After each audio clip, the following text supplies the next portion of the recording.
नमस्कार and welcome to JAC board वाला। मैं हूं आकाश सेन और आज इस वीडियो में हम लोग क्लास 11th इकोनॉमिक्स पर बात करने वाले हैं। वैसे इस वीडियो में आप लोगों का 3 चैप्टर रहेगी, ठीक है, एक ही साथ। तो चलिए प्रश्न संख्या 1 के साथ प्रारंभ करते हैं। और प्रश्न संख्या 1 हम लोगों को पूछा जा रहा है कि भारत में योजना आयोग की स्थापना कब हुई थी। तो भारत में योजना आयोग की स्थापना हुई वर्ष 1950 को, ठीक है। आगे बात करें प्रश्न संख्या 2 पर। इसमें हम लोगों को पूछा जा रहा है कि भारत की पंचवर्षीय योजनाओं के सामान्य लक्षण थे। तो भारत में जो पंचवर्षीय योजना थी उसके सामान्य लक्षण क्या थे। तो इसका आंसर हो जाएगा आप लोगों का उच्च समृद्धि दर, अर्थव्यवस्था का आधुनिकीकरण और आत्मनिर्भरता और समानता, ठीक है। प्रश्न संख्या 3 पर बात करें तो इसमें पूछा जा रहा है कि किस प्रकार की आर्थिक प्रणाली में उत्पादित वस्तुओं का वितरण विक्रेताओं की क्रय शक्ति के आधार पर किया जाता है। तो इसका आंसर हो जाएगा आप लोगों का पूंजीवादी अर्थव्यवस्था, ठीक है। प्रश्न संख्या 4 इसमें पूछा जा रहा है कि पूंजीवादी अर्थव्यवस्था की एक मुख्य विशेषता इनमें से कौन है। यदि बात करें इनमें से कौन है तो इसका आंसर हो जाएगा उत्पत्ति के साधनों पर पूंजीपति का नियंत्रण, ठीक है। प्रश्न संख्या 5 पर बात करें तो प्रश्न संख्या 5 पूछा जा रहा है कि किस प्रकार की आर्थिक प्रणाली में निजी संपत्ति का कोई स्थान नहीं होता। तो इसका आंसर हो जाएगा समाजवादी अर्थव्यवस्था में, ठीक है। प्रश्न संख्या 6 इसमें हम लोगों को पूछा जा रहा है कि आर्थिक योजना इनमें से किसकी व्याख्या नहीं करता है। तो आर्थिक योजना इनमें से किसकी व्याख्या नहीं करता है। इसका आंसर हो जाएगा किसी देश के राजनीतिक विकास को आगे बढ़ाने के लिए कौन से लक्षणों को निर्धारित किया जाए इसकी व्याख्या करता है, ठीक है। आगे यदि बात करें प्रश्न संख्या 7 पर तो इसमें हम लोगों को पूछा जा रहा है कि परिप्रेक्ष्यात्मक योजना क्या है। तो यदि इस योजना के बारे में बात किया जाए तो यह दीर्घकालिक योजना है, ठीक है।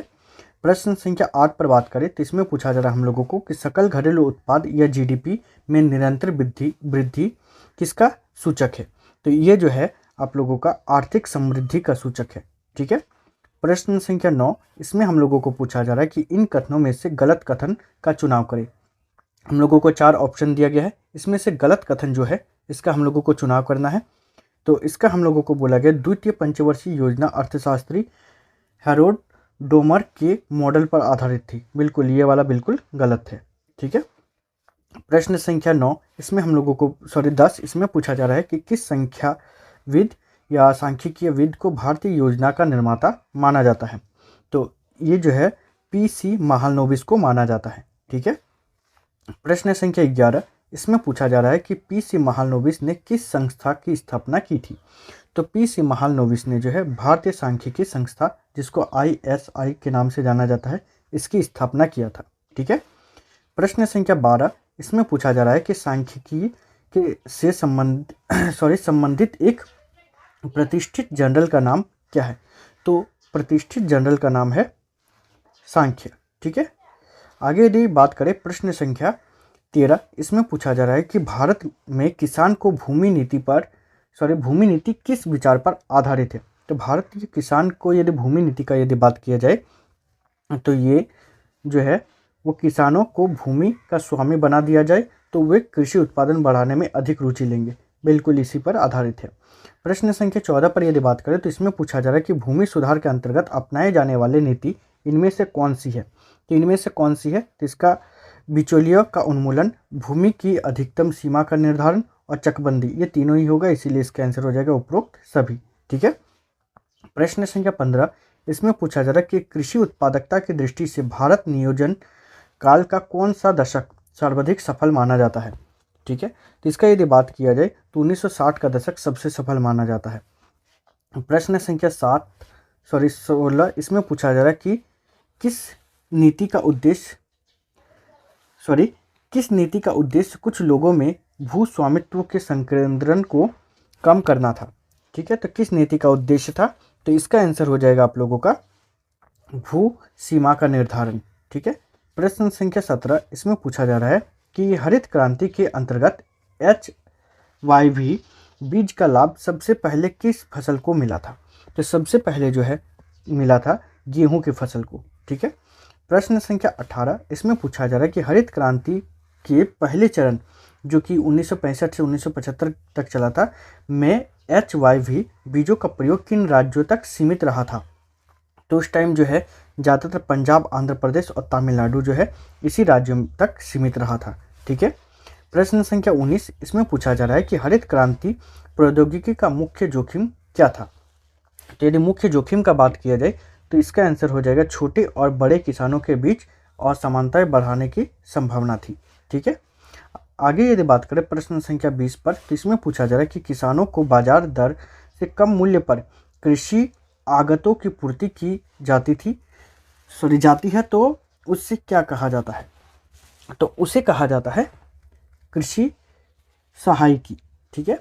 प्रश्न संख्या यदि हम लोग 21 पर आए तो इसमें पूछा जा रहा है कि औद्योगिक नीति प्रस्ताव 1956 के अंतर्गत भारतीय उद्योगों को कितने वर्गों में वर्गीकृत किया गया था? तो कितने वर्गों में वर्गीकृत किया गया था? तो उस टाइम 3 वर्गों में वर्गीकृत किया गया था। ठीक है।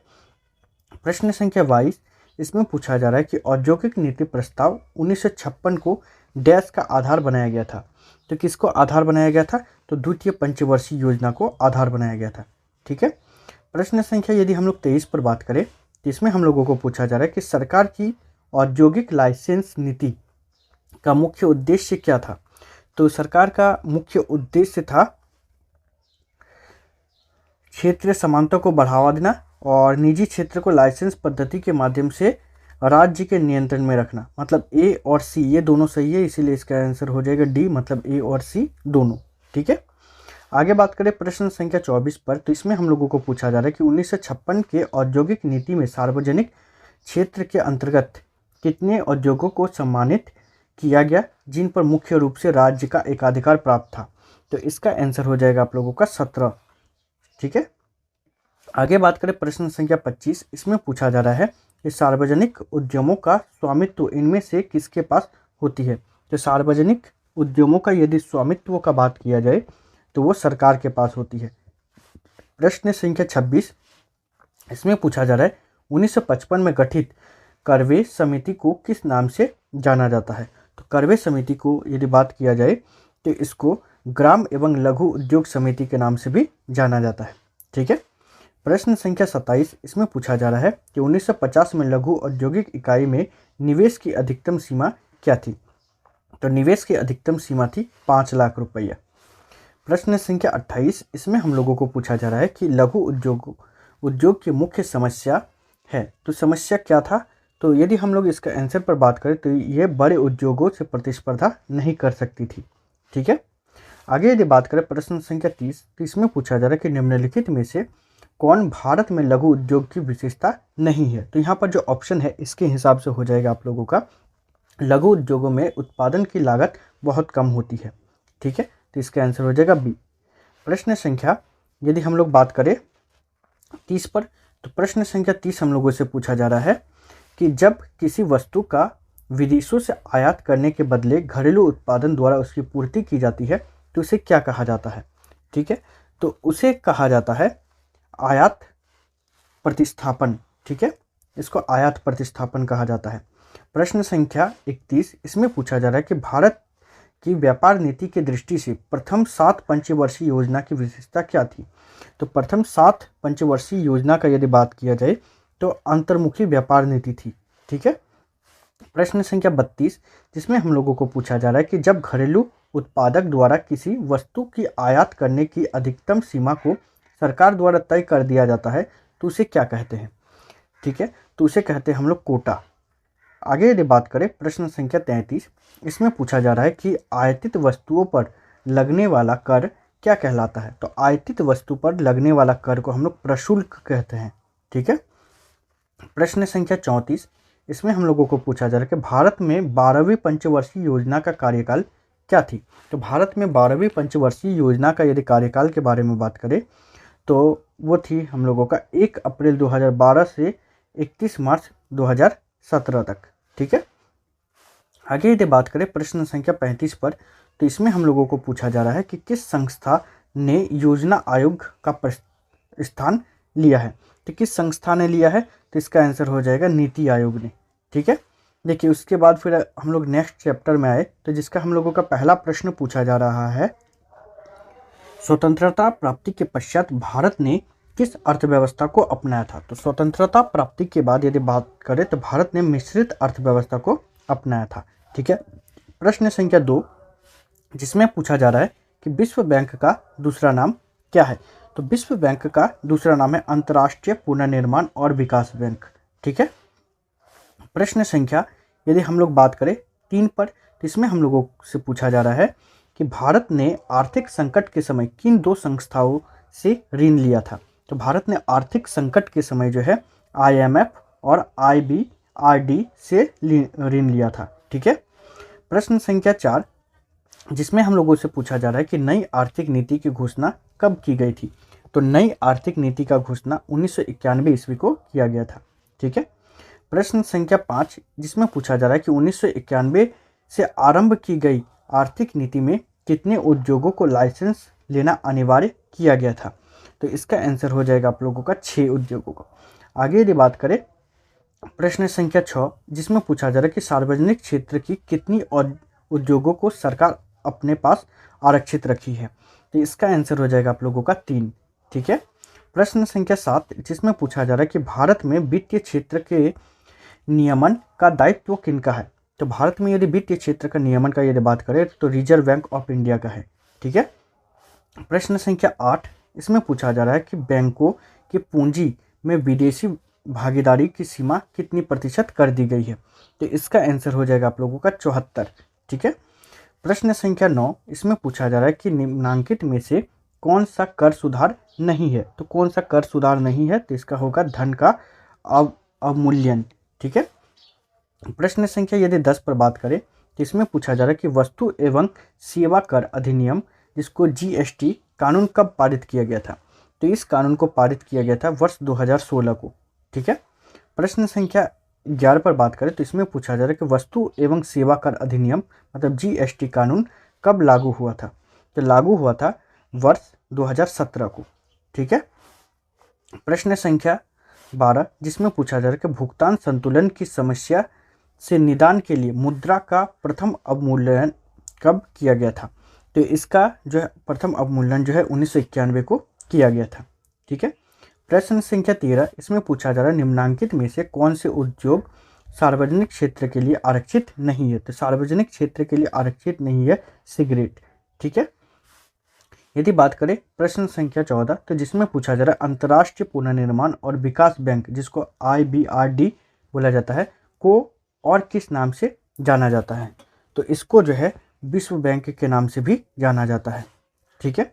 यदि बात करें प्रश्न संख्या 15 पर तो इसमें पूछा जा रहा है कि LPG का अर्थ है। तो LPG जो है इसका क्या अर्थ है? तो इसका उदारीकरण, निजीकरण और वैश्वीकरण अर्थ है। ठीक है। प्रश्न संख्या 16 इसमें पूछा जा रहा है कि सार्वजनिक क्षेत्र के उद्योगों द्वारा जन सामान्य को इक्विटी की बिक्री पर निजीकरण करना क्या कहलाता है? तो इसको कहा जाता है विनिवेश। ठीक है। आगे यदि बात करें हम लोग प्रश्न संख्या 17 जिसमें पूछा जा रहा है कि इनमें से निजी कंपनी कौन है? तो यहाँ पर जो ऑप्शन है इसके हिसाब से निजी कंपनी है टाटा स्टील कंपनी। ठीक है। प्रश्न संख्या 18 जिसमें पूछा जा रहा है विश्व व्यापार संगठन की स्थापना कब हुई थी? तो विश्व व्यापार संगठन की स्थापना हुई थी 1995 ईस्वी को। ठीक है। यदि बात करें प्रश्न संख्या 19 पर तो इसमें पूछा जा रहा है कि सरकार की कराधान एवं सार्वजनिक व्यय नीति कहलाती है। तो क्या कहलाती है?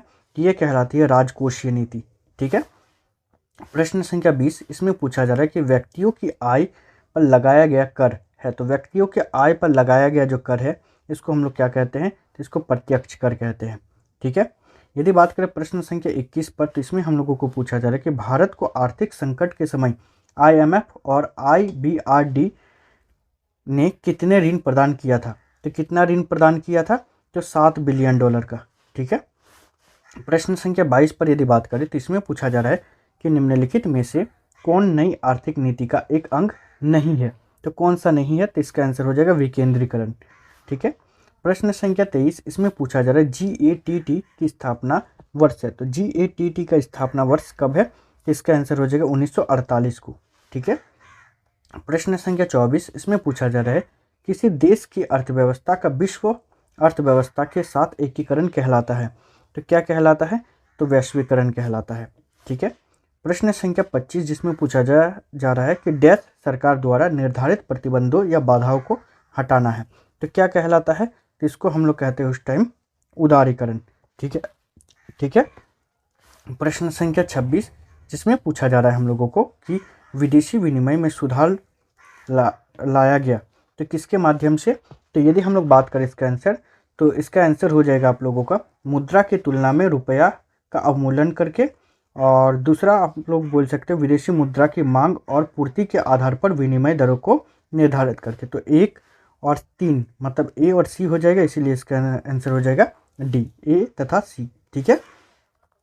प्रश्न संख्या 27 पर बात करें तो इसमें पूछा जा रहा है विदेशी ऋण क्या है? तो विदेशी ऋण वास्तव में है क्या?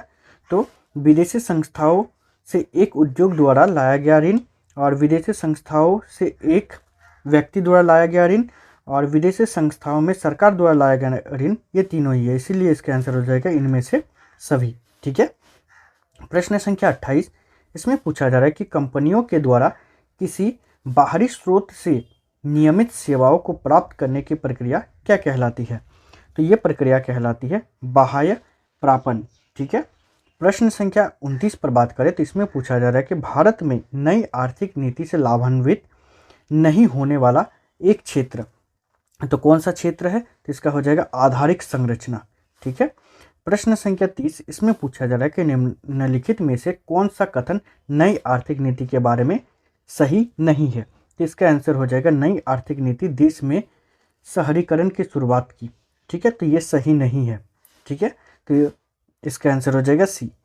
क्या आगे यदि बात करें हम लोग अगला चैप्टर पर, तो अगला चैप्टर में हम लोगों का पहला प्रश्न हम लोगों से पूछा जा रहा है कि शिक्षित व्यक्ति के श्रम योजना कौशल अशिक्षित व्यक्ति की तुलना में डैश होते हैं। तो यदि इसका बात करें आंसर पर तो हो जाएगा अधिक होती है। ठीक है। प्रश्न संख्या 2 जिसमें हम लोगों को पूछा जा रहा है कि शिक्षा, तो शिक्षा क्या है? तो यदि बात करें तो उपार्जन क्षमता बढ़ाती है, बिल्कुल सही है। उत्तम सामाजिक स्थिति और गौरव प्रदान करती है, ये भी बिल्कुल सही है। और जीवन में बेहतर विकल्पों का चयन करने योग्य बनाती है, ये भी बिल्कुल सही है, इसीलिए इसका आंसर हो जाएगा उपयुक्त सभी। ठीक है।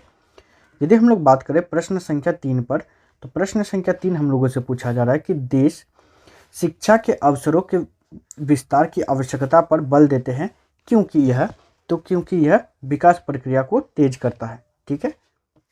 आगे बात करें प्रश्न संख्या 4 पर, तो इसमें हम लोगों को पूछा जा रहा है कि मानव पूंजी के उदाहरण है। तो यहाँ पर जो ऑप्शन है इसके हिसाब से मानव पूंजी का उदाहरण ये तीनों हो जाएगा। ठीक है, मतलब नर्स भी हो जाएगा, अध्यापक भी हो जाएगा और अभियंता भी हो जाएगा। आगे बात करें प्रश्न संख्या 5, इसमें पूछा जा रहा है मानव पूंजी निर्माण के प्रमुख स्रोत क्या है? तो मानव पूंजी का निर्माण करेंगे, इसके लिए प्रमुख स्रोत क्या है? कि शिक्षा में निवेश, स्वास्थ्य में निवेश और कार्य के दौरान प्रशिक्षण, ये तीनों होगा, इसीलिए इसका आंसर हो जाएगा उपयुक्त सभी। ठीक है। प्रश्न संख्या 6 पर बात करें तो इसमें पूछा जा रहा है मानव पूंजी है, तो यहाँ पर मानव पूंजी कौन सा है? तो यहाँ पर आंसर हो जाएगा श्रमिक तथा उद्यमी दोनों। ठीक है। यदि बात करें प्रश्न संख्या 7 पर, तो इसमें हम लोगों को पूछा जा रहा है कि मानव पूंजी में सम्मिलित होते हैं, तो मानव पूंजी में क्या सम्मिलित होते हैं? कि इसका आंसर हो जाएगा शिक्षा, व्यावसायिक कौशल और स्वास्थ्य, ये तीनों, इसलिए इसका आंसर हो जाएगा उपयुक्त सभी। ठीक है। प्रश्न संख्या 8 इसमें पूछा जा रहा है एक स्वस्थ श्रम की तुलना में एक बीमार श्रम की क्या होती है? कि इसका आंसर हो जाएगा आप लोगों का उत्पादकता की कमी होती है, आय कमी होती है, और उसके बाद फिर आर्थिक विकास में योगदान कम होगा, तो इसका भी आंसर हो जाएगा उपयुक्त सभी। ठीक है। प्रश्न संख्या 9 पर बात करें तो इसमें पूछा जा रहा है सामाजिक आयुर्विज्ञान का अर्थ है, तो सामाजिक आयुर्विज्ञान का अर्थ क्या है? तो स्वास्थ्य संबंधी साक्षरता या ज्ञान का प्रसार। ठीक है। आगे बात करें प्रश्न संख्या 10 पर, तो इसमें पूछा जा रहा है कि टीकाकरण है, तो टीकाकरण क्या है? तो प्रतिषेधी आयुर्विज्ञान है। ठीक है। आगे यदि बात करें हम लोग प्रश्न संख्या 21 पर, तो इसमें हम लोगों को बोला जा रहा है कि कार्य के दौरान प्रशिक्षण से श्रम की उत्पादकता में डैश होती है, तो क्या होती है? तो वृद्धि होती है। ठीक है। प्रश्न संख्या 12 जिसमें हम लोगों को पूछा जा रहा है कि एक फर्म अपने कर्मचारियों को प्रशिक्षण देने के बाद एक निश्चित अवधि तक अपनी ही फर्म में कार्य करने को बाध्य करती है, क्योंकि? तो क्योंकि क्या होता है? फर्म प्रशिक्षण पर किए गए व्यय की उगाही अधिक उत्पादन से प्राप्त लाभ के द्वारा करना चाहती है। ठीक है। प्रश्न संख्या 13, इसमें पूछा जा रहा है हम लोगों को कि भारत में ग्रामीण क्षेत्र से शहरी क्षेत्र की ओर पलायन या प्रवसन का मुख्य कारण क्या है। तो मुख्य कारण इसका है ग्रामीण बेरोजगारी। ठीक है, आगे बात करें प्रश्न संख्या 14, जिसमें पूछा जा रहा है कि प्रवासी श्रमिकों को कौन कौन सी लागतें वहन करनी पड़ती है। तो वहन करनी पड़ती है कौन कौन सी, तो इसका आंसर हो जाएगा परिवहन लागत, उच्चतर निर्वाह लागत और मानसिक लागत। तो ये सभी हो जाएगा, इसीलिए इसका आंसर हो जाएगा उपयुक्त सभी। ठीक है, प्रश्न संख्या 15, जिसमें पूछा जा रहा है कि भौतिक पूंजी निर्माण कैसी प्रक्रिया है। तो भौतिक पूंजी निर्माण का यदि बात किया जाए तो एक आर्थिक और तकनीकी प्रक्रिया है। ठीक है, प्रश्न संख्या 16 पर बात करें तो इसमें हम लोगों को पूछा जा रहा है कि मानव पूंजी के संबंध में निम्न में से कौन सा कथन सत्य है। तो कौन सा कथन सत्य है, तो इसका आंसर हो जाएगा मानव पूंजी अदृश्य होती है। बिल्कुल सही है। बाजार में मानव पूंजी को बेचा नहीं जा सकता है, केवल सेवाओं की बिक्री की जा सकती है, ये भी सही है। और मानव पूंजी का स्वामी से पृथक्करण संभव नहीं, ये भी बिल्कुल सही है। तो इसीलिए उपयुक्त सभी सत्य हो जाएगा। ठीक है, प्रश्न संख्या 17, इसमें पूछा जा रहा है कि भौतिक पूंजी के संबंध में निम्न में से कौन सा कथन सत्य है। तो कौन सा कथन सत्य है, तो इसका आंसर हो जाएगा ये तीनों ही। ठीक है, भौतिक पूंजी वस्तुओं की तरह दृश्य होती है, भौतिक पूंजी बाजार में बेचा जा सकता है और भौतिक पूंजी को उसके स्वामी से पृथक किया जा सकता है। ठीक है, तो इसका आंसर हो जाएगा उपयुक्त सभी सत्य है। ठीक है, प्रश्न संख्या 8, इसमें पूछा जा रहा है कि व्यक्ति की उपार्जन क्षमता को प्रभावित करने वाले प्रमुख कारक निम्नलिखित में से कौन से हैं। तो इसका आंसर हो जाएगा आप लोग श्रम बाजार की जानकारी, प्रवसन और कार्य के दौरान प्रशिक्षण। तो इसका भी आंसर हो जाएगा उपयुक्त सभी। ठीक है, प्रश्न संख्या 19 पर यदि बात करें तो प्रश्न संख्या 19 पूछा जा रहा है कि भारत में सर्वप्रथम किस पंचवर्षीय योजना में आर्थिक समृद्धि में मानव पूंजी के महत्व को स्वीकार किया गया था। ठीक है, तो इसका आंसर हो जाएगा 7वीं पंचवर्षीय योजना में। प्रश्न संख्या 20, इसमें पूछा जा रहा है कि तकनीकी विकास से किस प्रकार के श्रमिकों की मांग बढ़ेगी। तो किस प्रकार की, तो इसका आंसर हो जाएगा कुशल श्रमिकों की मांग बढ़ेगी। ठीक है, प्रश्न संख्या 21, इसमें पूछा जा रहा है हम लोगों को कि भारत के विकसित देश बनने के साथ भारत में डैश की मांग बढ़ेगी। तो जैसे जैसे विकसित देश बनेगा वैसे वैसे किसकी मांग बढ़ेगी, तो मानविकी और कला की मांग बढ़ती जाएगी। ठीक है, प्रश्न संख्या 22, इसमें पूछा जा रहा है मानव विकास। तो मानव विकास क्या है, तो ये साध्य है। ठीक है, प्रश्न संख्या 23, इसमें पूछा जा रहा है मानव पूंजी। तो मानव पूंजी का यदि बात किया जाए तो ये भी ये साधन है। ठीक है, प्रश्न संख्या 24, इसमें पूछा जा रहा है कि मानव विकास की अवधारणा डैश विचारों पर आधारित थी। तो मानव विकास की अवधारणा का यदि बात किया जाए तो ये शिक्षा और स्वस्थ मानव कल्याण का अभिन्न अंग है। ठीक है, प्रश्न संख्या 25 पर आए तो प्रश्न संख्या 25 पूछा जा रहा है कि भारत की प्रशासकीय व्यवस्था के 3 स्तर कौन कौन है। ठीक है, तो इसका आंसर हो जाएगा केंद्र, राज्य और स्थानीय निकाय। प्रश्न संख्या 26 पर आए तो इसमें पूछा जा रहा है कि शिक्षा और स्वास्थ्य की देखभाल किस प्रकार के लाभ उत्पन्न करती है। तो इसका आंसर हो जाएगा आप लोगों का सामाजिक लाभ और निजी लाभ। तो ए तथा बी दोनों हो जाएगा। ठीक है, प्रश्न संख्या 27, इसमें पूछा जा रहा है कि वो प्रक्रिया जिसके अंतर्गत शिक्षा पर निवेश, स्वास्थ्य सुविधाओं पर व्यय एवं कार्य के दौरान प्रशिक्षण दी जाती है क्या कहलाती है।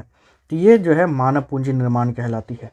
ठीक है, प्रश्न संख्या 28, इसमें हम लोगों से पूछा जा रहा है कि भारतीय शिक्षा व्यवस्था के अंग है, इसमें से कौन सा है। तो इसका आंसर हो जाएगा शिक्षा मंत्रालय और राष्ट्रीय शैक्षिक अनुसंधान और प्रशिक्षण परिषद और विश्वविद्यालय अनुदान आयोग। तो ये तीनों हो जाएगा, इसीलिए इसका आंसर हो जाएगा उपयुक्त सभी।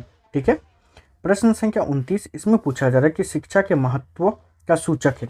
तो क्या सूचक है, तो इसका आंसर हो जाएगा कुल सरकारी व्यय में शिक्षा पर व्यय का प्रतिशत। ठीक है, प्रश्न संख्या 30, इसमें हम लोगों से पूछा जा रहा है कि वर्ष 2014 में कुल सरकारी व्यय में शिक्षा का व्यय कितना प्रतिशत रहा। तो यदि पिछले बार का बात करें तो 15.7% रहा था। ठीक है, आगे यदि बात करें प्रश्न संख्या 31 पर तो इसमें पूछा जा रहा है कि कुल शिक्षा व्यय का सर्वाधिक भाग किस स्तर के शिक्षा पर व्यय किया जाता है। तो ये जो होगा प्राथमिक शिक्षा पर। ठीक है, प्रश्न संख्या 32, इसमें हम लोगों से पूछा जा रहा है कि शिक्षा आयोग की सिफारिश के अनुसार शैक्षणिक उपलब्धियों की समृद्धि दर में सुधार के लिए शिक्षा पर जीडीपी का कम से कम कितना प्रतिशत व्यय किया जाना चाहिए? तो यदि इसका आंसर बात किया जाए तो लगभग 6% जो है, या कम से कम 6% तक जो है वो व्यय किया जाना चाहिए। प्रश्न संख्या 33, इसमें पूछा जा रहा है कि भारत में शिक्षा का अधिकार कानून किस वर्ष बना था? तो ये कानून जो है बना था वर्ष 2009 को। ठीक है। प्रश्न संख्या 34, इसमें पूछा जा रहा है कि शिक्षा का अधिकार अधिनियम कानून के अनुसार किस आयु वर्ग के बच्चों को मुफ्त शिक्षा दी जाती है? तो किस आयु वर्ग के बच्चों को दी जाती है? तो 6 से 14 आयु वर्ग के बच्चों को। ठीक है।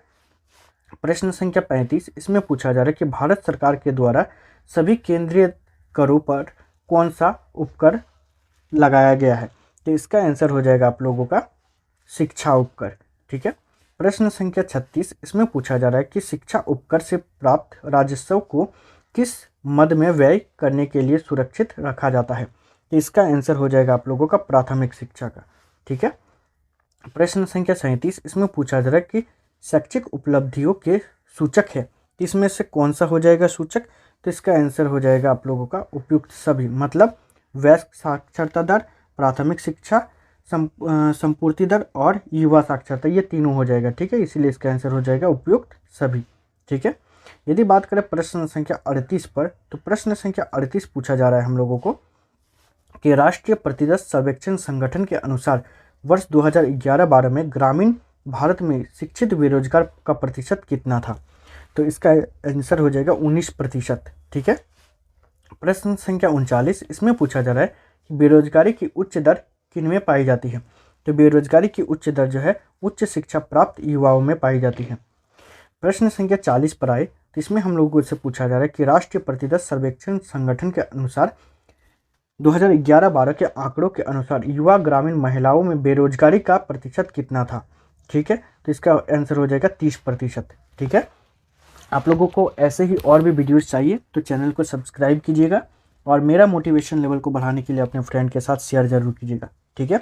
तो इस वीडियो में इतना ही, मिलते हैं नेक्स्ट वीडियो में, तब तक के लिए बाय, थैंक यू।